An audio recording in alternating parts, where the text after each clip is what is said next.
White House doing damage control after getting called out by Gold Star families over the botched withdrawal from Afghanistan. The president called it a success, but family members of the 13 American service members killed say he is lying. Do what our son did. Be a grown-ass man. Admit to your mistakes. Learn from them so that this doesn't happen ever again. Call this evacuation a success, as if there should be celebration. It is like a knife in the heart. What kind of disrespect? What kind of hatred? We were told lies, given incomplete reports, incorrect reports. Total disrespect. Those parents are very upset, but the administration is not offering up an apology. Biden also getting slammed by a Gold Star mom for having this tone-deaf reaction. When Joe Biden, our elected president, entered the room, when he approached me, his words to me were, my wife Jill and I know how you feel. We lost our son as well and brought him home in a flag-draped coffin. My heart started beating faster, and I started shaking, knowing that their son died from cancer and they were able to be by his side.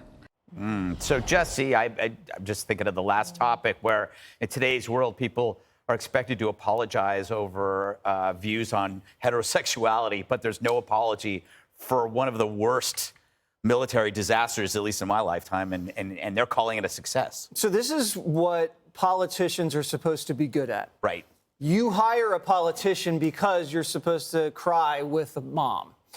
And it's not like the Iraq War or World War I or II where, you have an amazing amount of people dead on your doorstep. These are 13 service members, okay? Not a lot of people. So what you do as the president is that you cherish these families and you nurture this relationship. And I'm talking letters, phone calls, events. You call them on Thanksgiving. You check in with them. You invite them to the White House. And it's a year-long relationship that you now have with these 13 families. How do I know that? People don't think Jesse Watters humanity. No. Okay? It's the last thing we think about. This is an elemental aspect of the human condition. These people died on your watch because of a mistake that your administration made. Is the least you could do is create some sort of bond with these families. Yeah. So these families now feel like their sons and daughters weren't worthless.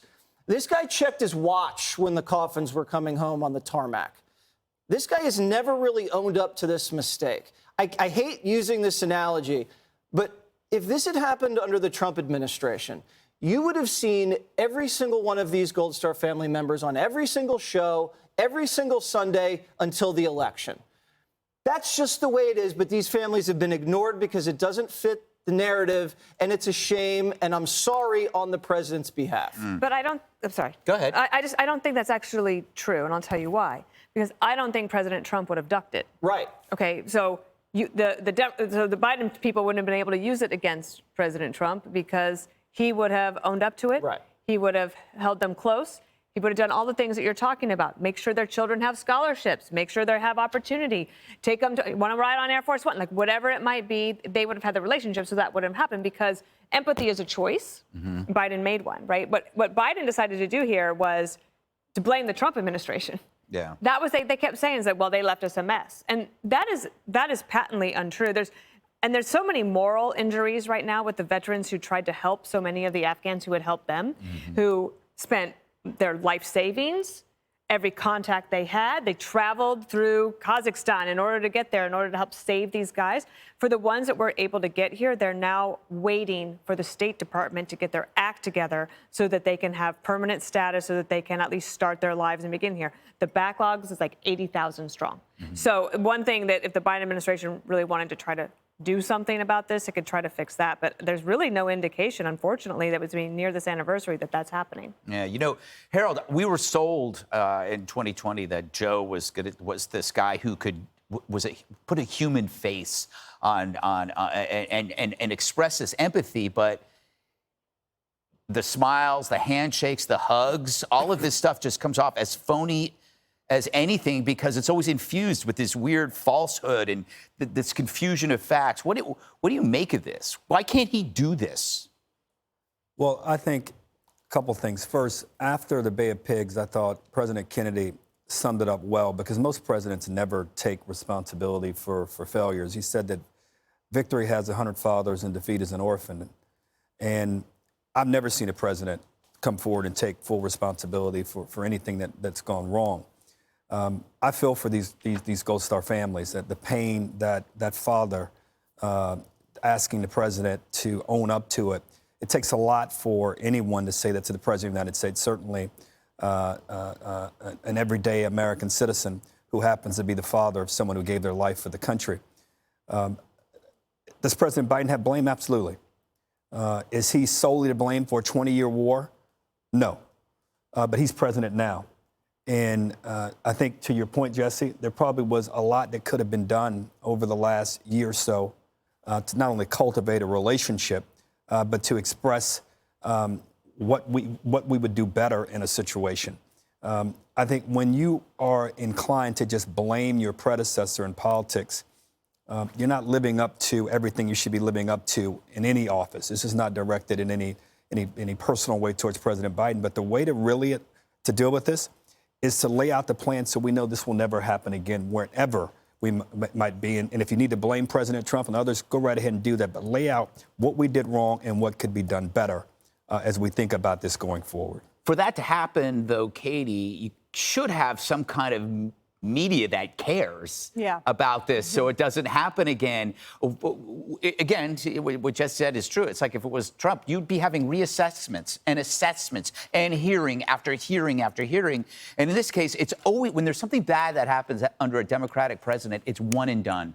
Move past it. There's so many consequences to what has happened here. And the Biden administration went out of their way to sell this as a success. They tried to make it a good PR move to say it was not just a success, but the most successful airlift in American history. While we're all watching what was unfolding, and then these 13 service members were killed. And now we're seeing that from the parents in the testimony that they took the SIM cards away. And when John Kirby said that from my perch, it wasn't chaotic. Right. Well, I guarantee you those SIM cards from the phones of the people who died showed a very different story than what he said and the narrative that the White House has been trying to push. And they haven't recovered from this. This is something that made President Biden's poll numbers go down. He hasn't recovered from it. And the thing that is really just horrible that Biden just keeps doing is he keeps equating Beau Biden's death from cancer, which is horrible, awful. A lot of us know people who have died from cancer. But he equates that to being killed in combat, to grieving parents who have just had their children killed in combat. And quite frankly, it's like a stolen valor. I mean, you're implying that he was killed in combat when he wasn't. And he's done this to a number of parents. It didn't just happen once. It's happened to at least 3 sets of them. And so they tried to sell this as success. It isn't. And more, for the morale of the military, which we continue to hear a lot about with the Pentagon because they can't recruit anybody, this, of course, was a huge moment for them. And when I was in Normandy in June, I sat across the table for dinner with an Army Ranger, and I was just asking him about his career. And he told me he served 12 tours in Afghanistan.